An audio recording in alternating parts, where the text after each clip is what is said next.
going to be coming in a couple weeks, when we're actually going to see it happen. But there were some issues with cross conference, if I remember correctly. Wasn't that the case, Ryan? Yeah, it was some issues with some of the cross-conference games. They were overloaded basically for hexing and out-of-conference games. We're just overloaded in the 2 weeks. Make it a little bit easier on Destro and loading playbooks and rosters. So, I mean, it shouldn't affect too much. It's just a couple teams swapping weeks basically. Yeah, for those of you who may be wondering, it's going to be Week 8, Tulsa at Alaska, and Mexico City at Houston games will be moved to Week 9, while the Week 9, Houston at Tulsa and Alaska at Mexico City will be moved back to Week 8. Also, in terms of the intra-week changes, Baltimore and Indianapolis will be flexed into the Week 8 Friday Night Lights matchup. That was based off top 100 activity between those two teams. I was surprised it was those two who actually had that high that high of activity. But I guess when you have Tom Pepper on your team, just kind of saying whatever in SFL chat, it'll get you some activity points. And Mexico City at Houston will be taking on the Week 9 rivalry night game. So, considering all that, let's now barrel into this week's flashes. And I was speaking of Indianapolis. Speak of the Red Devils.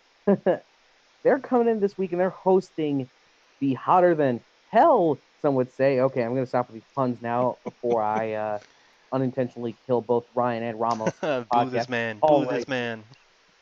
What? Said boo this man. Yes, yes. Post in the comments all your boos. Yeah, in the ninth circle, we got Carolina versus Indy. Ramos, how are you looking at this game? To surprisingly decent teams out in the East, especially in Carolina. It's been two very strange seasons for these two teams. Obviously, Carolina going in a hot streak, 4-0, looking very good.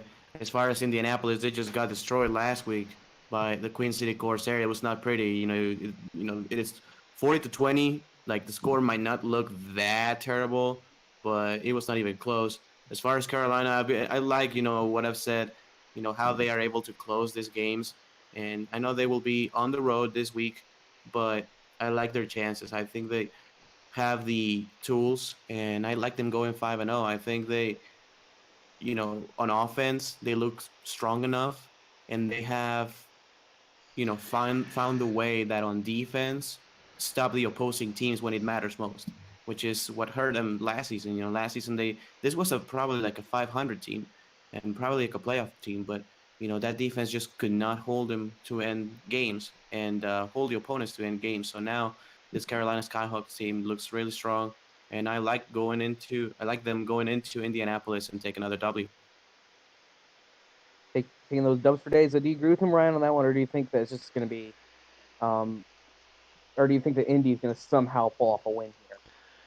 Uh, I mean, honestly, Indianapolis, they haven't looked too bad so far this season. I mean, Tom Pepper started off those seasons only throwing, I think it was like one or two interceptions to the first two games. And just the last couple weeks, he's kind of been a little careless with the ball. I think if Tom could take care of that ball, he'll be able to pull out a win against Carolina. But Carolina has just been on fire since the beginning of the season. The defense is swarming to the ball. The offense is taking care of it really well. That offensive line is protecting Louis Ndula very well. I think he's only been sacked like twice in the first 4 games, and I mean that number is very nice when you're trying to move that ball down the field. And so now we move on to the next game for this week in the, I guess, regular lineup. Have Baltimore, the Vultures, the Grand Vultures, heading over to the gateway city of St. Louis, Missouri. St. Louis last week, as we all know, lost to Carolina 23-10, but that really has not been that much of a damper on their season so far. Meanwhile, Baltimore has, they took the loss last week to Cole Varner, but, again, they held Cole Varner to 5 field goals. That's pretty ridiculous right there. Wouldn't you agree with me there, Ryan Michaels? And how do you see this game in particular shaking up? I mean, holding Mexico City, season 9 champs. I mean, Ray Bentley not being able to reach the end zone, and from what I can remember, that you guys ended up, or Mexico City ended up being down in the red zone quite a few times. I mean, obviously with the five field goals and being able to keep you guys out of the end zone, that's a pretty big achievement. And I mean, it's just a credit to the Baltimore defense, and this game, I think it's going to come down to the turnover battle. Honestly, St. Louis has been very good at taking the ball away, and Baltimore, I don't know. I mean, I don't remember exactly how many turnovers it is that they have at the moment, but I mean, St. Louis has been very, very good at taking the ball away. So I mean, it gives them a lot of opportunities to just take a game over, really. Oh yeah, absolutely. And actually, let me real quick check on that. It looks like Baltimore has 7 total takeaways, while St. Louis has 15. So I mean, St. Louis has just been crazy taking the ball away. Baltimore, they have a -5 in the turnover differential. So I mean, it it looks on paper like St. Louis could be coming out ahead at the end of this one. I mean, they take that ball away from the Baltimore defense, from the Baltimore offense, and I mean, it could spell just nothing but trouble for Baltimore having their defense on the field 24/7. But I mean, it all comes down to how that St. Louis offense will play in the end. Yeah, especially considering that St. Louis historically has not been, the absolute class the SFL concerning offense. Ramos, you obviously played the Vultures last week, and Cole Varner essentially carried us to victory off his foot. So, looking at this, how do you think St. Louis is going to shake up? And I know that the playbooks, have been, but what advice would you give to the St. Louis players when going in against this rough and tough Vulture team? Well, it's this is a tough game. I think that Baltimore has the tools defensively to even if they are forced to be on the field a lot, I think that they have the tools to really stop St. Louis. I know St. Louis has the 15 takeaways, which is insane, but I think that Baltimore has the chance that if they can protect the ball, if they can run the ball a little bit more with T. Roy Gaines and just keep it on the ground and put the defense in there. I think the linebacking core can really stop the St. Louis Gladiators offense.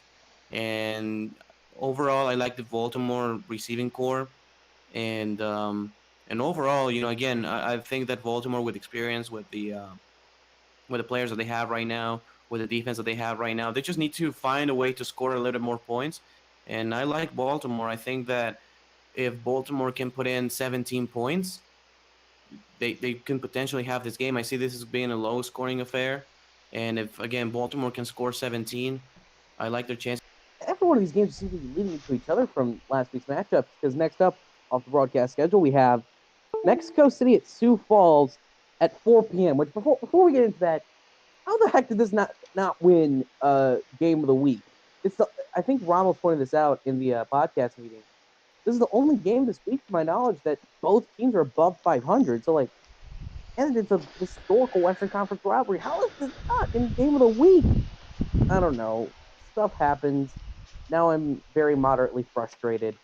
I think it was like one vote that gave it to Oklahoma State Atlanta. Whoever that one guy was, I'm gonna smack you over that. But anyways, apart from that, Ramos, you have a dog in this fight, so you probably can say who wins. But how have you been kind of prepping coming into Sioux Falls, who still is out for vengeance last week? Yeah, this is a tough team that does not lose 2 games in a row very often, especially obviously they won against Vancouver, but what I'm trying to say is that they really know how to bounce back from a loss and they just take it from there. You think they are out, but at the same time, it's like they just find a way and they just take that as a learning experience. And that's what they did after they lost to Alaska. So against this team is just do not turn the ball over. They have always a stacked linebacking core. They always can stop the run very well, and they are ball hawking the ball when you try to throw the ball against them. They also have very good running game all the time. The quarterback is an experienced quarterback that can take over a game. So when you go out there, when you go to Sioux Falls, especially, it's just so difficult. I think that we have to play really good defense, just like we did against Baltimore, and just offensively take what the defense gives to us. If it's a 3 yard dump off, I think it's better than just throwing the ball into triple coverage against AJ Levy and those guys and just have it picked off. So, you know, having prepping is just like, Sioux Falls, they know us very well. They know what we like to do. We know what they like to do. So I think it's gonna be a dogfight. And I do not expect anything less from two teams that are right now over 500. Obviously, we are 2-1. Sioux Falls is 3-1. So, and the only reason why Sioux Falls is not undefeated is because they had to face Alaska, which is the best team in the league right now. So this is a tough game, and it will decide a lot for us this season. We are in the same division now again, and it will just decide so many things. For tiebreakers and everything by the end of the season.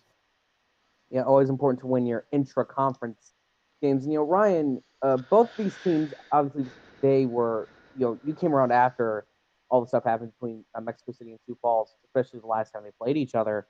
But you know that these teams are historical rivals. So how do you look at this game coming from, I guess, an outsider's perspective? And I think this is the first time you're ever going to see them play in a game that means anything. Yeah, this is definitely gonna be my first time seeing both teams play against each other in a game that actually means something. I mean, both teams are 2-2. I mean, this game won't make or break someone's season, but it's definitely going to give them that confidence and that momentum boost coming into it. As an outsider's perspective, looking at the game, I mean, it looks on paper like it's going to be just a dog fight. I mean, Colin Hart for Sioux Falls has been just lights out since the beginning of the season, and you have the effervescent Ray Bentley just in the backfield for Mexico, and I feel actually like this one could become a grinded out offensive, just run the ball down each other's throats possibly. It might even come down to the leg of Cole Varner again or the Sioux Falls kicker. I don't remember if they have a contract kicker off the top of my head.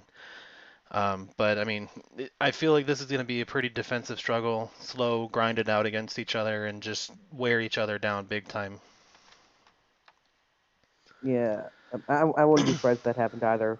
Obviously I play for Mexico City, and I think actually this is roughly 1 year after my first game, which against Sioux Falls is where I've got my one and only interception of my career so far. Anyways, apart from that, we now head over to Buffalo, New York, where the Queen City Corsairs are going to be hosting the Chicago Wildcats. Both got a win last week, but if you ask me, their wins, I don't know. Obviously Queen City is a very strong team, but they won last week against Indianapolis, who's just been cold, not hot as hell over the past couple weeks. And Chicago won over London, who has stumbled a little bit out of the gate ever since their week 1 win over the St. Louis Gladiators. So, Ryan, none of us in this podcast room are from the East. How do you look at this game in particular, and how this could actually impact both the teams' season?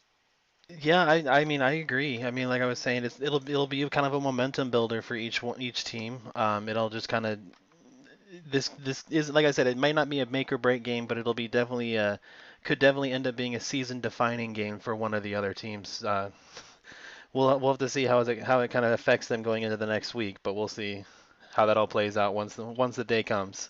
Ramos, do you think that these two teams are now kind of sharpened and are ready to go up against each other in this sort of context? I don't know. When you have two teams that just can't come on from scoring 40 points each. Obviously, Queen City was able to drop 40 against Indy, and Chicago was able to drop 44 last. Sometimes the completely opposite thing happens. It's just like the offense runs out of gas, and out of nowhere you get a defensive struggle where both teams just cannot move the ball, and just both teams cannot get a first down to save their lives. Um, I think that Queen City right now looks like the stronger team. They are at home as well, and therefore I'm leaning towards the Corsairs. I was also reading on the Discord. I think that Chicago is looking for another running back. I saw Maurice posting that they're looking for another running back. So who knows how that's going to affect the Chicago Wildcats. Against this tenacious Queen City defense. So I like Queen City. I like Queen City. I just love how they run the ball, and I love how they match up against the Chicago team right now in the run game against run game. So we might see a game where Queen City is just keeping the ball away from Chicago's hands and just probably winning in a tight one instead of having like a 46-44 game like the scores of last week may suggest. Probably we're going to see about a 19-10 game where Queen City will come up on top, in my opinion. Yeah, and actually, as you're talking about with Chicago, yeah, they are looking for a new silver running back. So if you are a free agent and you're like in the top 50, contact Shan Varner or Maurice Spurgeon for getting signed up to them because Chicago has been quite active on the waiver wire the last couple of weeks. I mean, last 2 weeks ago, they let go of Kendall Gilbert and Alex Eli of all people, a person who I never thought would leave Chicago to pick up J.C. Torres and Butchman Simmons. So I guess welcome to the Wildcats, although that is a bit late for that right there. Craziness. Next up, we have a Southern Conference clash, if you will, between two of the weaker teams in the conference, with the Tulsa Desperados heading off to take on the New Orleans Pharaohs. Tulsa still looking for that elusive first win of the season, which is an exact opposite of what they were doing last season, where they were just winning games left and right. So, I mean, Ramos, you're looking at these two teams who are just kind of struggling, especially Tulsa. What do you see out of this sort of, I guess, kind of slump matchup? Yeah, I mean, Tulsa just going through a very rough season so far. I was able to comment the game last week against the Houston Hyenas, and they just did not look very good offensively. Their quarterback does look a little bit discombobulated. I'm not sure. I mean, obviously he's coming into a new environment. He was playing with London, so coming all the way here to Tulsa, Oklahoma, has been a toll on him. As far as New Orleans, I don't know what to expect from them. I mean, this is a team that is a new franchise. They just got destroyed by Tallahassee. So, we'll see a game where these two teams will play desperate football. I think that they will just go ahead and put everything on the table, and we will see a very good game because of it. I think we will see a lot of turnovers. We'll see, quarterbacks trying to force the ball a little bit. We'll see gambling by these two squads. If I have to choose, I might go with Tulsa because they are the most experienced team. Because even though they have been going through some rough moments and it's been a rough season so far, I've seen some of the highlights of this Tulsa offense. Like sometimes, you see the quarterback, how he throws the ball, and sometimes he does throw a very good football, but he makes some mistakes. Overall, honestly, this is a game that I don't know what to expect. We might see a blowout, we might see a very tight game, but I'll go with Tulsa if I have to choose one team to get their first win of the season. Sorry, because if they lose this game, it's not like they're out completely, but it's gonna be very, very tough. It's like, practically speaking, they would be eliminated. Yeah. Yeah, and Ryan, you're in the south of these two teams. And obviously you're flying much higher above them, and you absolutely demolished Tulsa last week. So, do you think Tulsa has it in them to kind of rebuild into this game, or do you think New Orleans is going to kind of start showing their stronger sides and maybe make a run throughout the middle portion of the season?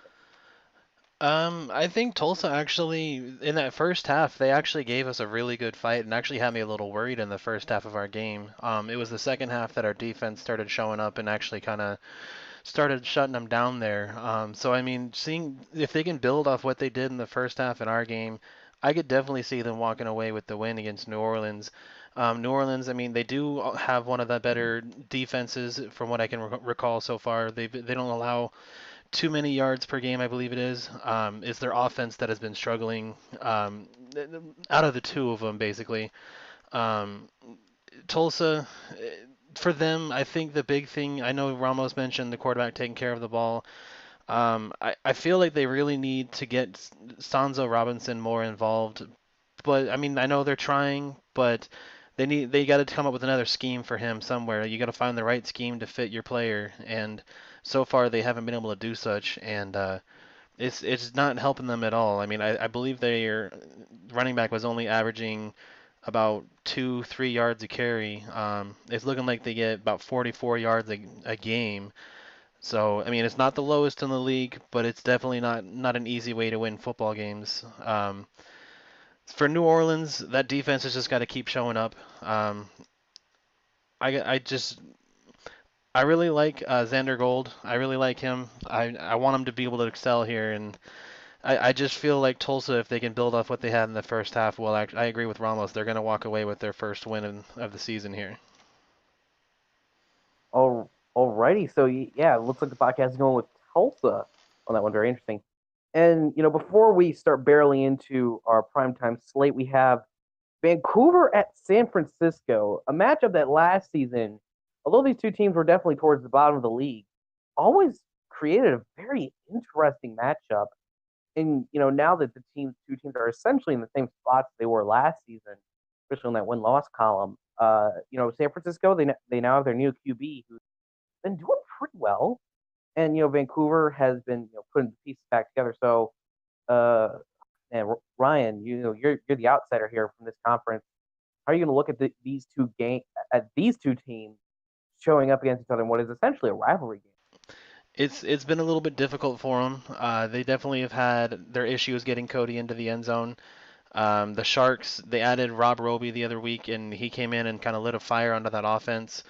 And I mean, Ahmed Chima, he's a decent quarterback in his own, but I feel Rob Roby is going to be a better fit for them in the long run. But Vancouver, just like I'm saying for Tulsa, they really got to get Cody Hill more involved in their offense. I mean, I believe he's one of like only two or three running backs that still don't have a rushing touchdown um, to their name. And it's coming into week 5. I mean, you got to find a balance in your offense, and right now they're not able to do that for him. Um, for San Fran, just keep riding the momentum. Basically, is my theory. I mean, Rob Roby kind of came in, lit a fire under him. He was able to lead that comeback against Denver. It was it was a little bit of luck with the onside kick. I will admit that, but I mean, sometimes it's better to be lucky than to be good. Yeah, I'm currently checking on the site right now, and for uh, zero rushing TDs, yeah, he's one of only four, along with Jonathan Sanchez, also on the Legion, Royce Robinson. Surprisingly enough, Jared McChisney off the Denver Nightwings. That is That is, actually a rather yeah, that is very surprising. yeah. You'd think you would have gotten in by now, but that is for just a little bit from now. So Ramos, again, it's kind of a similar situation that we had the last game. We're in the same conference with them, and we're kind of at a different level from them at the current moment. So how do you think this game could probably like impact their momentum, especially in the Western Conference race? Well, I think that Vancouver has to involve their fullback a little bit more. I was tuning into the Vancouver game last week, and I was not seeing Jonathan Sanchez on the field at all. I was Cody Hill and, you know, alone in the backfield. So I think that if you put in Jonathan Sanchez in the game to either run the ball or just put in as a lead blocker, I think that Vancouver might be a little bit off, especially to start the ball game, just to, set up your offense and just to try to control the game from the get-go instead of having just, your running back right there and have your star fullback out and the sidelines. As far as San Francisco, they just came in from a bye week, so obviously their players were not able to progress, which is something that could be in benefit of Vancouver in this case because they were able to do so. But for Vancouver, Paint is just trying to find the end zone. And last week, again, they were able to score only 10 points, which is not going to cut it here in the SFL. So I know they played a very strong team in Sioux Falls, but at the same time, I think that they need to start, putting their stars in positions where they can get the ball. Jonathan Sanchez needs to get the ball a little bit more. We've seen how Alaska's involved in their fullback. We saw how last season Tallahassee was able to involve Connolly in the passing game and in the running game, and it obviously helped them into a undefeated season for Tallahassee, and Alaska now is going undefeated as well. So I think they have to involve their fullback a little bit more. And for San Francisco, is just trying to take the ball away from Vancouver and just make them one-dimensional. Is just make them a passing team, and that way they can get some interceptions. Um, all that being said, I will still lean towards Vancouver to take this one by maybe about 3 points, 20-17. But it's gonna be a very good game. Yeah, and as you said, if San Francisco can make them a one-dimensional pass offense, San Francisco, if I'm not mistaken, still has one of the better pass defenses in the league, so that'll definitely play to their benefit. We're going to speak. We've been speaking about rivalries and about Jared McChisney. Well, let's go to the team that he's on as we start our prime time knockout. First of four for this week, we have the first edition of Vice Wars, as they ever so lovingly deem it. between the Las Vegas Fury and the Denver Nightwings. The Nightwings have been doing okay so far for the first couple weeks of the season. They finally learned that, yes, you can, in fact, score more than one touchdown per game. Ay, ay, ay. Meanwhile, the Fury have been on a bit of a skid ever since their absolute annihilation of the San Francisco Sharks. However, those were against some pretty tough opponents. So I'm going to swing back over to you once again, Ramos. Western Conference teams, these are now more middle of the pack. So how do you think that this first edition of Vice War is going to shape up? I love this game, and I think this is one of the better games this week. I love what I saw from Las Vegas last week against Alaska. They lost by 3 points, but at one point I thought they were going to take it. I mean, they looked very strong. They looked, especially in the first half, I think they were winning, what was that, like 9-0, 13-9? Sorry, my apologies, but they were winning the game at halftime, and they were really looking strong on defense.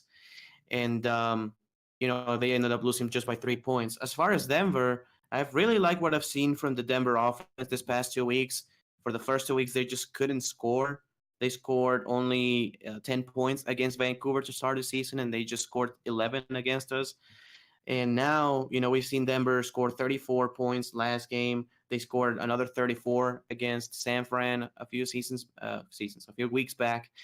Now, they are at home. And I love this game. I think that if Denver can stop this Vegas rushing attack, they have a very good chance to win this game. And the same happens with Vegas, actually, if they are able to contain Jerome McChesney, because McChesney has not been able to score, as we were speaking about, but when he gets the ball, he's been really good. So all in all, I will lean towards Vegas because I love what I saw from Vegas last week against Alaska. And I think that it can carry on from this last week to this one. Already, so as I said before, this is the first edition of Vice Wars. Wars. I don't know. I feel as if I need an echo effect for this game because they gave it a interesting, cool, catchy name. So Ryan, as Ramos said, that it's all going to be about containing here. So what do you think is going to happen in this first edition of Vice Wars? Vice Wars. I agree with Ramos. I'm gonna go with Las Vegas here too. I mean, Denver, their first 2 games they averaged, I believe it was like maybe 11 points combined is what out of that, and then the last 2 games they've scored 34 points each, and I mean so they've obviously figured out their offense. The Las Vegas Fury, they've been a really high-powered offense still ever since they actually started up here. I think what's going to be the difference, though, is the defense of Denver. They're allowing the second lowest yards of passing per game. They do allow almost 100 yards rushing per game. It's going to come down, I think, to that defense, though, how they're going to be able to handle Robert Redford and Thomas Rahman back there in the backfield.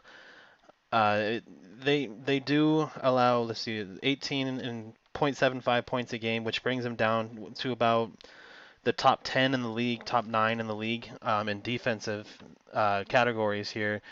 So, I mean, the defense of Denver could really be the X factor of this game. It's definitely something to keep an eye on. On the flip side, I'm still going to go with Vegas, mostly because that offense just seems like it's really high-powered. And as soon as they're able to figure out their defense a little bit better, they're allowing about 27 points per game.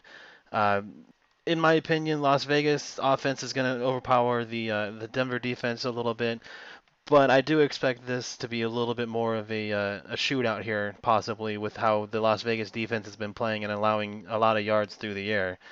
So I mean, I think it's gonna be a pretty high scoring affair, pretty good shootout, but I think Las Vegas comes out on top. I'm trying to think of like some like mob movie reference I can make there with. Yeah, that's why I brought the shootout in it. yeah. I'm trying to think of like some movie reference, but there we go. That just proves that millennials don't know anything about culture. Man. But what's one movie I do know about?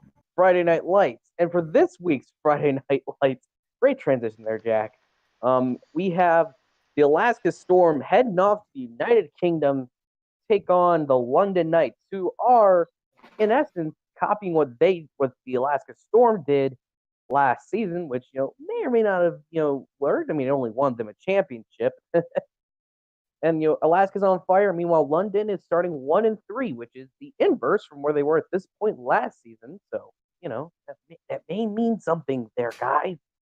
I'm not quite sure though. It's a possibility. I mean, they were 3-1 last season, and they ended up losing out, and 1-3 this year. Who knows? Maybe they went out and end up 9-3. Yeah. Well, you know what, Ryan, since you so rudely interrupted me. I'm sorry, Jack. No. So, really, what are your thoughts on this game in particular?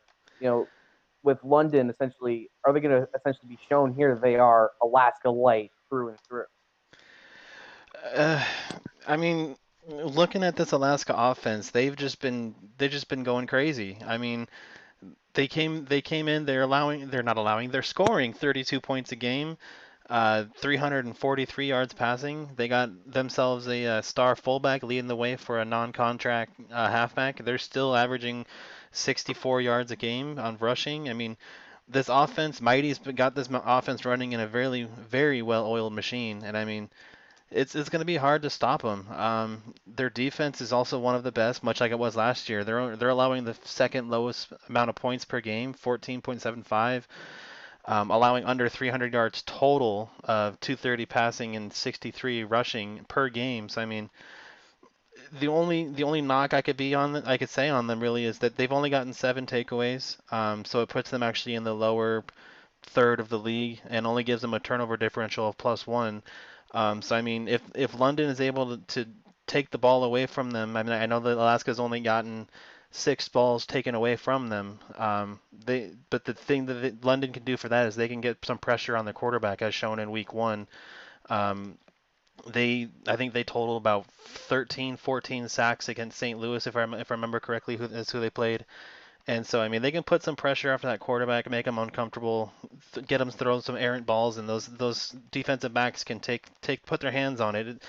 It's very easily that they could take this game away. Unfortunately, I don't see that happening very much. And I'm gonna have to go with Alaska. And I mean, all credit to London. I still think it's gonna be pretty much a blowout. Yeah, I mean, wouldn't be too surprised on that right there. So, Ramos, we were the first to suffer at the hands of this Alaska Storm machine, if you will, or I guess just storm. Don't try to add adjectives that don't need to be there, Jack. But they're now going to be heading off to London, who essentially is copying their model. Do you think that London is going to essentially succeed in beating the guys that they are inspired off of, or is it going to be kind of like their ripoff and they're going to show it for a reason? You never know when it's Friday night games. You actually never know. But the question is, can they stop Alex Dominguez? I mean, I don't know what's the over/under for Alex Dominguez sacks, 6, 7, 9. But if they cannot stop that guy, it's over. It's really over. If they can limit him to, I will say, 2.5 sacks, 3 sacks, they have a chance. If Alex Dominguez goes off and gets 5.5, 6 sacks, it's over. Basically, I think that's what's going to happen because London has been unable to protect their quarterback.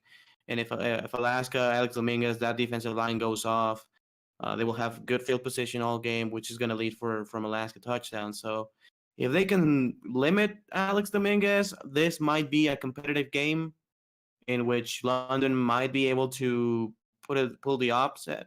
But if Alex Dominguez goes off, this could be the blowout of the week. This could be easily. I see it easily being the game where it ends like 42-10 or something like that. If they cannot stop number 69. So basically, I think that's what's going to happen. If they cannot stop him, it's going to be really, really ugly. If they can limit him, London has a chance because I've seen they have some pieces that they just have not been able to put together. It seems that something is missing on that playbook. They have not been able to put it together. So, as prediction, I will say that Alaska takes this one and rolls on. The Storm are rolling right along there. Next up, we have the Saturday night clash. We have Houston taking on Tallahassee, one of the legendary rivalries of this league between two of the greatest owners, and most importantly, a rematch of last season's semifinal between these two. And it's once again being hosted in Tallahassee, Florida. Ryan Michaels. So, you're the GM of the Houston Hyenas. So, how have you been preparing for this game and, looking at it objectively, how you guys feel you're going to do? I'm not gonna lie. This team, I've been wanting to face them since the semifinals, and I'm still losing sleep over this stuff, man. I mean, it was a rough game.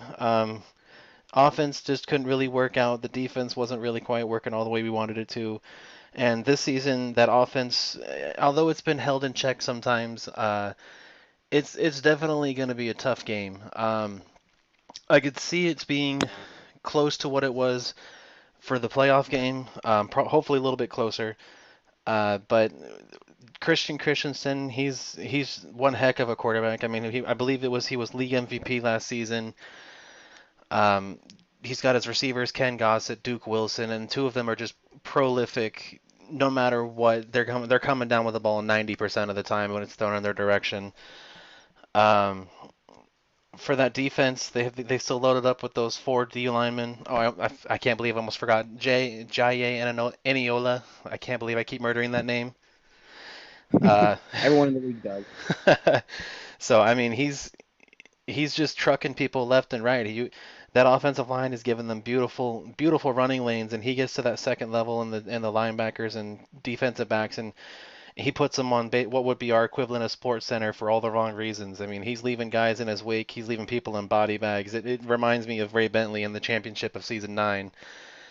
And I mean, I'm having nightmares sometimes trying to think of how the heck we're going to be able to hold up on this offense, but I trust in my defensive coordinator, Eddie Gage. I trust in DeMond and how the offense he's going to put out there against that defense. I mean, I'm expecting a dogfight this season. We're all hungry to get that revenge from the semifinals last season, and losing to the eventual runner-ups is not anything to scoff at or anything like that. But it's just we're hungry and we want this game. And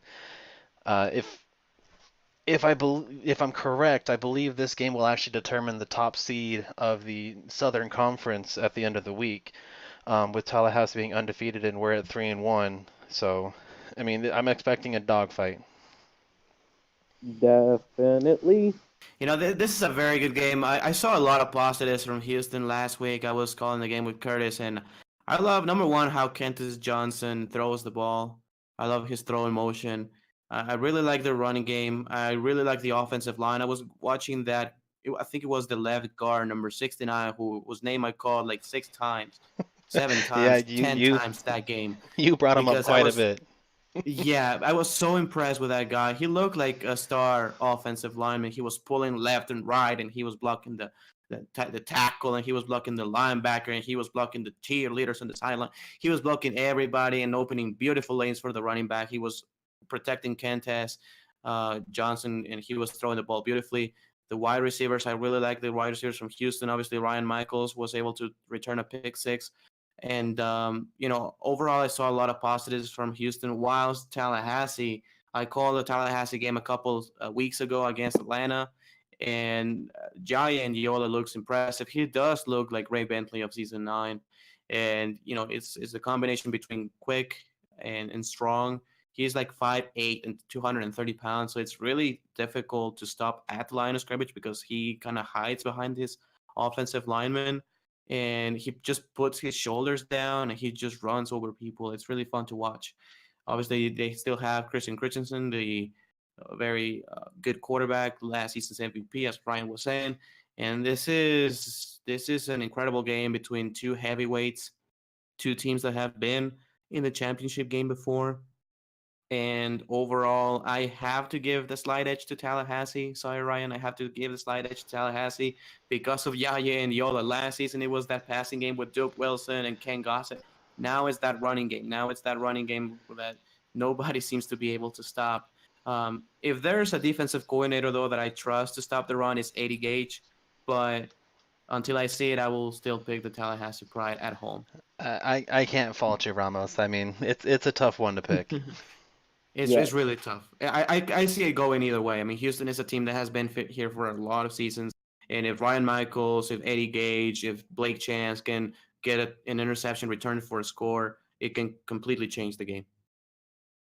Yeah, and also Ramos, make sure that compliment clears through on PayPal right there by tomorrow morning. Yeah, so now moving on to the final game this week. We got the big one. Oklahoma City at Atlanta. I was surprised that this game won game of the week, especially when there was a Mexico City Sioux Falls. But you know what? I've already aired out my frustrations with that one. Man, but Mexico, Mexico City, Oklahoma City has been kind of sputtering a little bit after roaring out of the gates during the first 2 weeks of the season, while Atlanta is starting their rebound. So, Ron, I'm going to start it back over with you. Coming into this game right here, how big do you think the implications are for the Southern Conference as a whole in just this one game right here? It's big implications right now for both teams. Obviously, Oklahoma City, after starting very good this season again, and this is the story with Oklahoma City. Unfortunately, this has been the story for the Renegades for so many seasons. Is the fact that they get to such a hot start and they just fade away. It's just been that that thing for Oklahoma City. Last week they lost against Denver, 34-16. So they have to get back on track. They have to start playing the football that they began to start, playing earlier this season. Dick and Nickens starting to throw the ball all over the place, getting Tavares Bovine involved.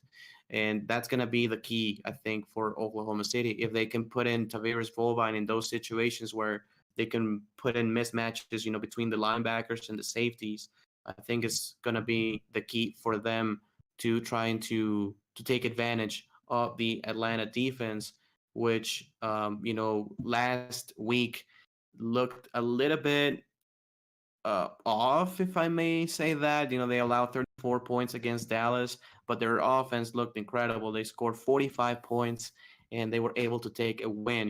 It's not often where you allow 34 points and you still win by double digits. So, I think that's going to be the key. So it's whether Atlanta can stop Tavares Bovine and whether Oklahoma City can get Tavares Bovine involved and they can protect their QB and do not throw interceptions, which has been the Achilles heel of the Oklahoma City Renegades as a whole in franchise history, just throwing turnover, suffering giveaways basically. So I think that that's going to be it. And if Oklahoma City is able to pull off this win, they still have a chance. I still like them in this division. Otherwise, if Atlanta wins this game, they look very strong for the rest of the season. Absolutely. And finally, before we go, Ryan, again, you're a member of this conference. This whole craziness. How do you think this big game is going to shape up, especially for the middle of the pack? For the middle of the pack, I mean, you win this game, and it could really well set you up for a good run on the playoffs. Deacon Nickens, he started off the first 2 weeks, I mean, red hot, 416 yards and 4 touchdowns with no picks against Dallas. 318 yards, 3 touchdowns, still no picks against Tulsa. So he had 7 touchdowns and no interceptions through the first 2 weeks. I mean, he's going to get his numbers. The last 2 weeks combined, he's had 5 interceptions and 4 pass TDs. So I think what he's going to need to do is take care of that ball a little bit better, revert back to kind of what he was doing the first 2 weeks of the season. I agree with Ramos, really get Tiberius Bovine involved. OKC is one of those teams that if you want to learn how to utilize a tight end, watch their game film. They do an amazing job of getting them involved in their game plans. I think the one thing I think that they really need to be able to pull this game out would be their defense. They're kind of they're allowing a little bit points on the higher side here. I mean, last week they allowed 34 to Denver. The week before they allowed 34 to New Orleans. And like Ramos said, for the Denver game, there's not many times that you're gonna allow 34 points and you're gonna win a game still. You're gonna have that defense shore up and hold an opponent down and let your offense go to work as much as possible. For OKC, for Atlanta, I mean Marcus Dunhill, he's kind of had an up and down rookie season so far. They've had a couple games, especially that Tallahassee one. I mean, they had it down to the wire. It was some unfortunate timing on some interceptions, some unfortunate just pick sixes on that game. I mean, besides that, he's been doing very well actually for a rookie. They won against last week against Dallas. Sorry, and that's not the Denver game I was talking about earlier. The Dallas game for Atlanta, 34 points. Not many times you'll allow that and win a game. They took my team, the Houston Hyenas, down to the wire basically 27-20.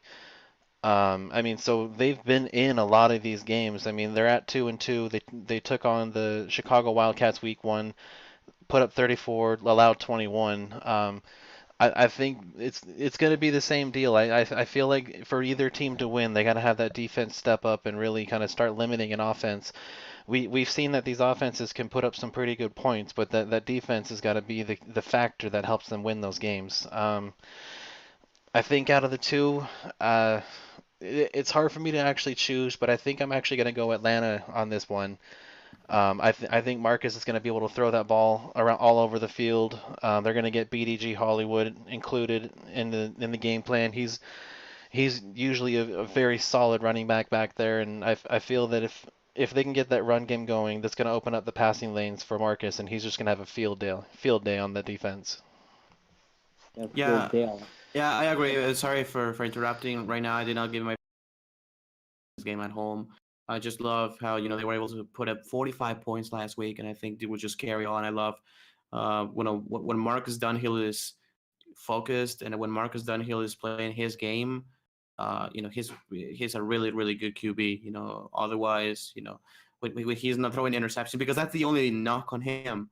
The fact that he sometimes gets a little bit impatient and throws interceptions. I saw him throw a couple of pick sixes against Tallahassee a few weeks back. But when he's not doing so, he's a really good QB, and I do like Atlanta as well. So 2-0 to Atlanta. So you OKC players out there who may be listening, you got a tough game on your hands. And after this, thanks for tuning into this week's edition of the SFL podcast. I'm your host, Jack Brown, alongside with Ramos Lynn and Ryan Michael saying thank you for tuning into this week's podcast. And boy, this one's been a longer one than usual.